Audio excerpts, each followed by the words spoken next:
Okay guys, so in this video I'm going to talk about shipping, the pros and cons of both, and for me there is only one real winner here and it's always going to be air over sea, but I'm going to talk you through them very briefly at both and what you should be doing when you're talking to your suppliers and what you should be aiming for when it comes to you having your products delivered.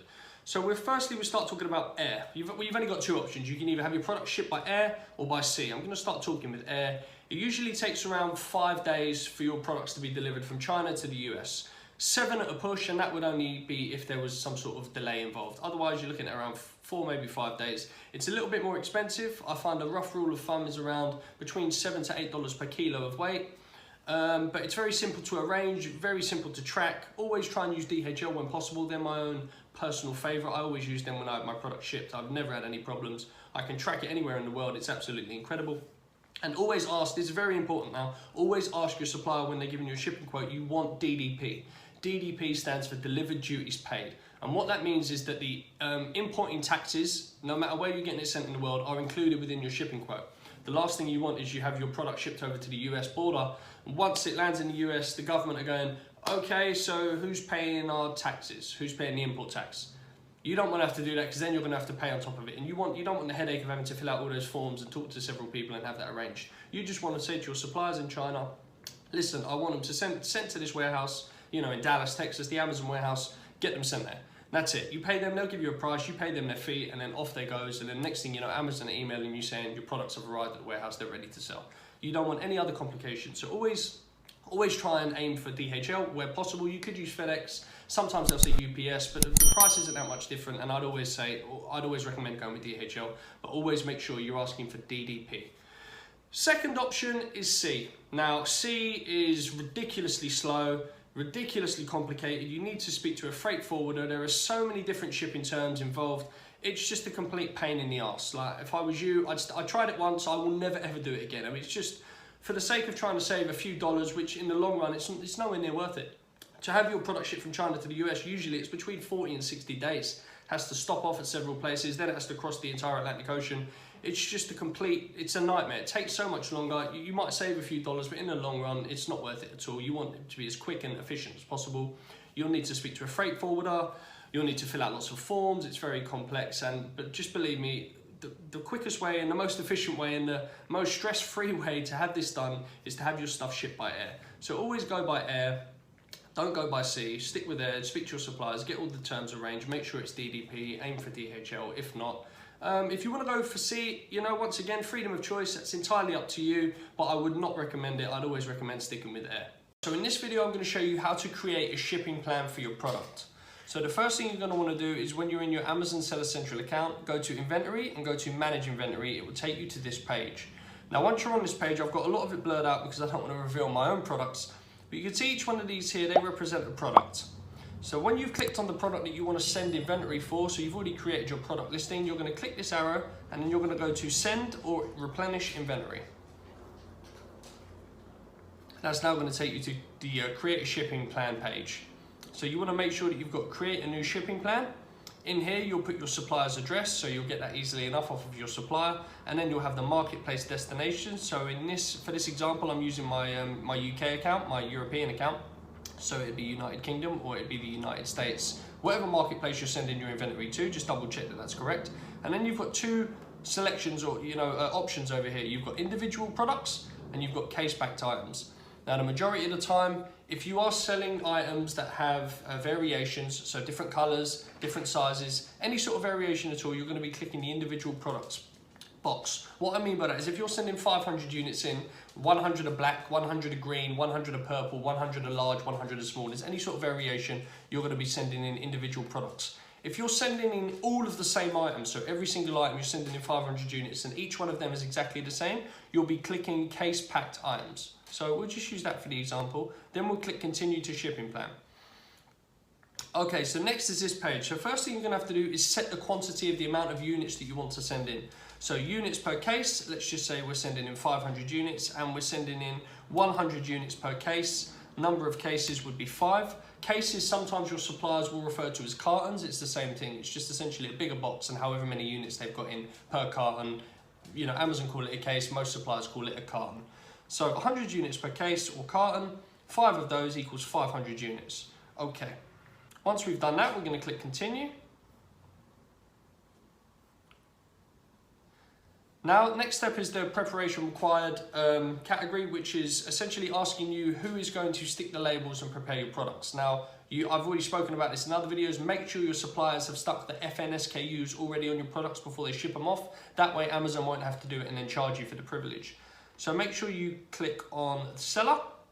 So that means that the seller, aka us, we're prepping the products before we ship them in. So the preparation cost will be 0. And then you're going to click continue. If you want Amazon to do this for you, then you can click Amazon, but why would you want to give Amazon the money when your supplier can do it for free? So seller and then continue. Once again, print labels for this page. So now what it's going to do is print off the file for, sorry, not going to print off the labels, but it's going to give you the file format in a PDF form for your FNSKUs. So what you want to do is it'll already be selected on what size they want to give you. You completely leave that. They're going to give you 500 labels. So you're going to click print labels for this page. What that will do is now give you your products in a PDF format. And now what you're going to do, you don't have to open it now. I'm just going to show you as an example. It's going to give you a form like this. You can now just download it here. Save it as products, labels for supplier. And then you can put in, label it whatever you want, just as long as you know exactly what it is. And then you'll save that, and then it will be saved on your hard drive, and then you're going to send that in an email format to your supplier, and they can print off these labels and apply them to your products. So that's how you do that. Okay, so we don't need to worry about that for now, but for now, once you've done this, you're then going to click continue. Okay, so now we're at the next page. All we have to do now is approve my shipment. So everything seems to be good. We can go ahead and approve the shipment. But now one last thing we're going to do once it's been approved is we're going to work on our shipment. Okay, so now we want to review the shipment. So you're going to scroll down here. If you want to review anything or change your mind because you're going to send more units, etc., you'd click on that. Otherwise, you carry on. Always make sure small parcel delivery is selected. It's never going to be a truckload. You're not going to be shipping in pallets unless you're sending in a silly amount of inventory. Then you can select who your courier is. Mine's always DHL, but it depends. Depending on who you've used, you can choose other, or if your courier is listed here, then by all means click those. Scroll back down. How will your shipment be packed? It will always be in multiple boxes.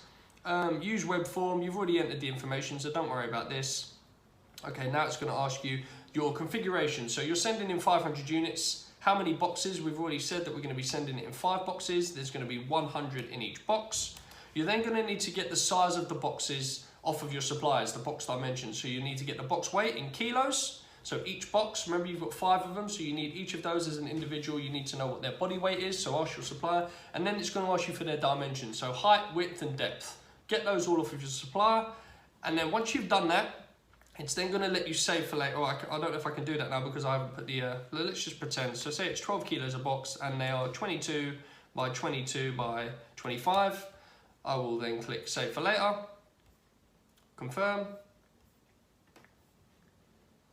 And now I've got my delivery labels. So once again, these are more labels that you need to send to your suppliers, but they are now the labels for the individual boxes.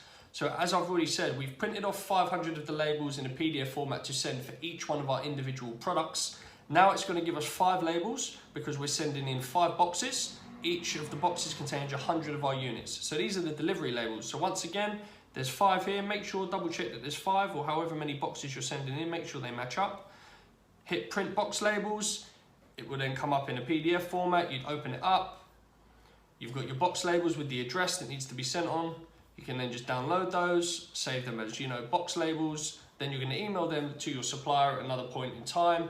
Then tell them to make sure they understand that the 5 bigger labels are for the boxes or the cartons as they're referred to. The rest of the labels are all for the products themselves with the FNSKUs, but they'll know this. I'd be super surprised. The majority of suppliers, I'd be willing to bet 100% of them have already dealt with someone that sells on Amazon. If not, they're already doing it themselves. So they'll know exactly what you're talking about, but just confirm the information just to double check and make sure that everything's hunky-dory. And once you've done that, all you can then do is go complete shipment. Now, when you get your tracking numbers off of your suppliers, you can enter your tracking numbers here if you wish to. You can then click on mark to ship just to let Amazon know that it's on its way in. And that, guys, is how to create a shipping plan.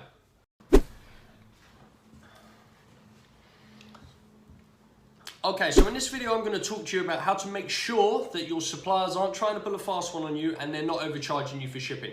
Now it's a very simple method. You've just got to follow these steps and you'll be absolutely fine. You'll be able to tell straight off the bat who's giving you bullshit and trying to make more money off of you on a shipping quote than who your other suppliers are. It's fairly simple. So all you're going to do is you've now got your short list of suppliers that you're happy to deal with. Maybe you've ordered samples off of them. You've got your little short list of suppliers. You're speaking to them via WhatsApp, so you know, you've whittled it down, you've got rid of the riffraff, and these are your suppliers that you are, in the end going to deal with. This is your shortlist. You want to message them all via WhatsApp and get their final prices off of each of them for your chosen product. And you're then going to say to them, right, okay, so that's your final price for XYZ, including my shipping and DDP and everything else. I want you to now send me an invoice via my email address. So give them your email address, get them to send you an invoice via email to that. And then what you can do is open up all those invoices, and all you're going to do is cross-reference them, make sure that in the invoices all your costs are broken down. So rather than them just giving you a quote of say $2,000, you want it broken down. So $1,000 on units, $500 for shipping, $100 for customization, all that sort of stuff. You want all the costs separated and broken down. Explain that to them beforehand, and then once they've sent you the email, you then open them all up, and you can now cross-reference each and every one of them, shipping wise and shipping cost wise, and see who's trying to pull a fast one. It's as simple as that. So if you've got, you'll be able to sort through the riffraff and see who's bullshitting you, who's trying to rip you off and make extra money. For example, if 5 of them, out of the 5 people, let's just say your shortlist is of 5 potential suppliers, and 3 of them have given you quotes of $450 to ship, or between $400 and $450, and then one of them said $700, one of them said $650, you know that these 2 are trying to pull a fast one on you and the other 3 are fairly accurate. So, just use your common sense when doing this, but it's an easy way to just find out which suppliers are trying to rip you off and to make sure that you're not overpaying for the shipping costs.